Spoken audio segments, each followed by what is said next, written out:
Hi, my name's Tony Chapman. I'm the host of Chatter That Matters. In this age of noise, I cut through the chaos and confusion to focus on what matters most to your life and your livelihood.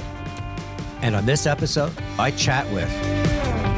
Whether you're marketing a product or a service, or even your resume, one of your most important assets is your brand, how you're perceived by the people that matter most to you. The golden age of brand building, that perception was driven by how loud your voice was. You dominated media, you dominated retail, you got your proportionate market share. You just told consumers that Coke is it, or Tony the Tiger tastes great. Well, things have changed. One, we're living in the age of noise. Too much and too many is chasing a finite amount of time. Second thing is our consumers demanding more and less, more of what matters to them, and with less friction, less effort. And then COVID hits. What we've really exposed is that a lot of brands are highly vulnerable. They lack purpose, they lack resilience. And so they play a very reactive game versus a proactive. So I wanted to find out more about what does it take to have a brand that still has a voice, that resonates. And so I went to this agency called Forsman. I've worked with them in the past, highly regarded, a lot of respect. And I went to the top and I wanted to talk to three people. Melanie Johnston, who's their CEO,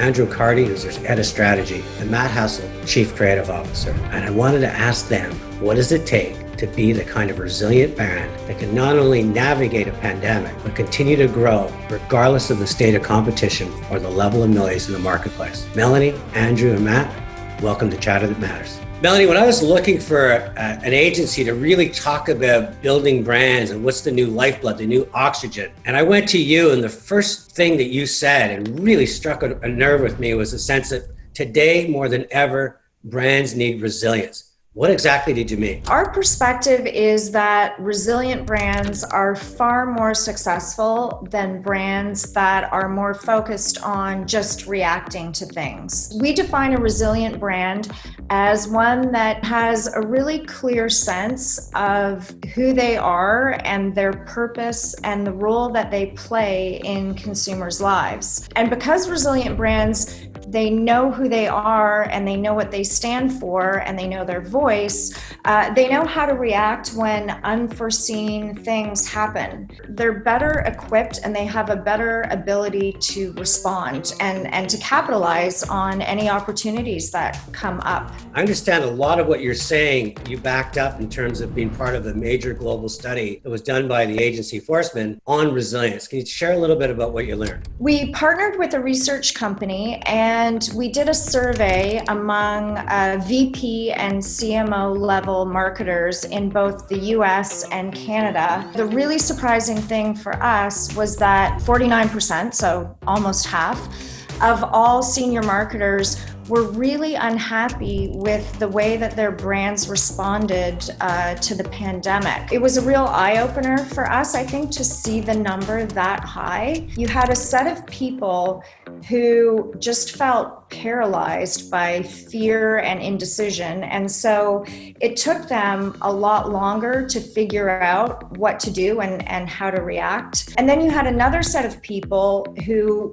put something out and got something out into the marketplace, but were really disappointed in what they went out with. And then sort of that last group were people who just decided to go dark. But now I want to turn to Andrew Carty, who manages strategy. And if I was somebody coming to you as head of strategy, what advice can you bring in terms of how do you find purpose in a brand, purpose that gives you the conviction and confidence to act? Well, I think the first thing to remember is that purpose isn't just necessarily your CSR strategy, and purpose isn't, what cause you want to take on. Purpose should actually really be focused on what you do as a business. So start there, truly understand what you do. You'll often see purpose at the top of a brand pyramid or at a brand ladder, and people start with, the features and benefits of what they do, and they ladder up to purpose.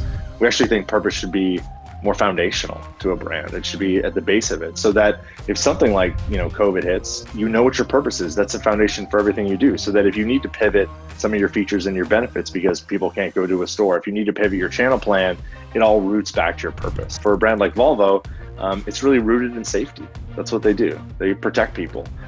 So all of what they do from a marketing perspective is all around safety. How do you get clients to find something that's unique enough that they can put their shoulder behind, and as Joe Jackman calls, creates that circle of one, that they're in a territory that no one else is in? And that is sort of the challenge of strategy, and the thing we're pushing our clients for all the time is making decisions. And you do have to draw a line in the sand about what you want to stand for, You need to discard those red herrings, those things that maybe seem interesting, but other people could do, and really rooted in what the business does best. One of the ways we think about that is this idea of founder's intent, right? Why was this business started? Why was this product started? What does it exist for in the world? If we can really focus on that, we can often focus in on what the brand's purpose is. So I'm now going to go to Matt Hassell, who's the creative director of this shop, this Forsman agency. You've got to find a way to stand out and stand for in a very noisy world. You take this foundation of purpose. What happens next? How do you start applying sort of creative thinking so that you have something that clients go, that's worth putting money behind? Purpose has to be true.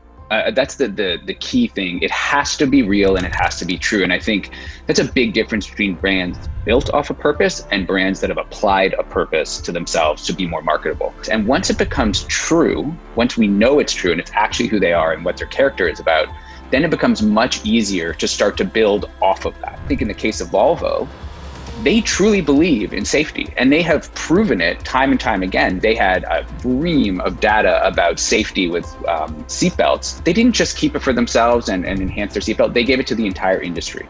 And a brand whose purpose is true, and in that case based on safety, would do that. That becomes a brand act that isn't overly manufactured. I think great creative isn't overly manufactured. It's revelatory in that it will reveal the brand truth or expose it or express it somewhat differently, but it's not creating it. And then our job is to craft that message so it's as digestible as it can be. So Matt, when I saw this whole COVID crisis hit, it seemed like a lot of people went away from what their brand purpose was and identity. And it looked like a lot of advertising was saying the same thing. Was that just brands that were reacting to a moment versus brands that were proactive to a situation? A crisis reveals character. And I think in the case of a brand, it reveals a brand's character. And if all of a sudden you're acting in a way that seems counter to your brand, then the brand character wasn't true to begin with. When you start to see, and I understand the impetus and the thought to want to say something different, to act a little bit differently as a brand during, something as serious as this pandemic. But I think the minute you start to act like somebody else because it seems to be the right thing to do, you're no longer branding. You're wasting media space in that case. My brand comes knocking at your door saying, I like what I'm hearing. I need this purpose, this personality. I want my media dollars to really work hard for me. What's the first step they should be doing? Melanie, I'll go to you with this question.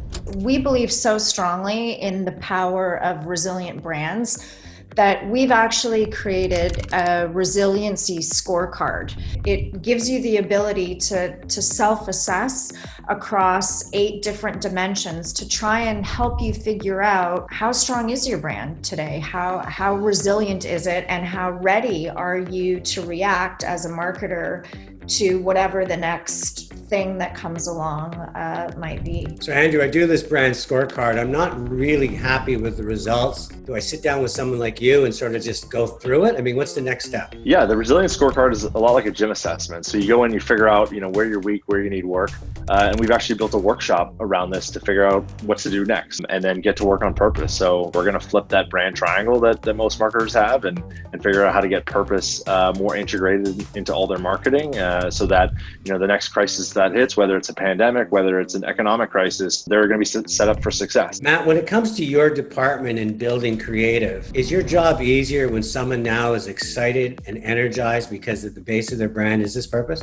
Yeah, it's exactly 1,000,000 times easier, to be honest with you, to do it that way, because we have that baseline of that understanding. And so all the conversations become about what's the best way to express this purpose, which of course ladders up to resiliency, rather than what are we trying to say at a given time. And all the great brands do this in their own way. I think this is a more modern approach to really take, what can be confused as a buzzword in some cases, and just say, no, this is a foundational part of your brand. I think that gives us all that baseline, that understanding, and really get into the craft of the best way to say the thing, rather than figuring out what the thing is. Just spent the last few minutes really looking at the power and importance of branding. So when you think about your brand going forward, I like what I heard today. Take this scorecard. You don't need to involve an agency. Just do it with your marketing group. Do it as a group exercise. Just get a sense of how fit you are. And then go to someone like Forsman or anybody else you want to work with, but insist that you put your purpose at the base of the triangle. I really like their novel approach because purpose isn't something you should be stretching for. It should be something you stand upon. And when you have that, we now know what you stand for. And for that reason alone, you'll be a brand that not only has great potential, but one that has great resilience. Thanks for listening to Chatter That Matters.